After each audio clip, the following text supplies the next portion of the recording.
భూమండలం మొత్తం మీద ప్రతిరోజు ప్రదోష వేళలో శంకరుడు యొక్క పాద స్పర్శకి నోచుకునేటటువంటి ఒకే ఒక్క ప్రాంతం ఏది అంటే శ్రీశైల ప్రాంగణం.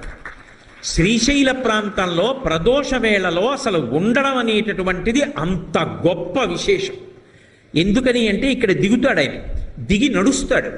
ఆయన నడుస్తాడు కాబట్టి శ్రీశైల పర్వతం అంతా ఓషధులతో నిండిపోయి ఉంటుంది అని శంకరాచార్యుల వారు యోగతారావళిలో చెప్పారు.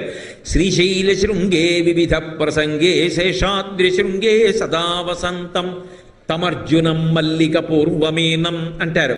అర్జున వృక్ష రూపంలో అంటే ఆ పక్కనే తెల్లమద్ది రూపంలో ఉంటాడు, అది శివుడు. అలాగే మల్లికా తీగ చుట్టుకున్నటువంటి రూపంతో ఉంటాడు. అందుకే సంధ్యారంభ విజృంభితం శృతిశిరస్థానాంతరాధిష్ఠితం సప్రేమ భ్రమరాభిరామమ సకృత్సత్వాసనాశోభితం భోగీంద్రాభరణం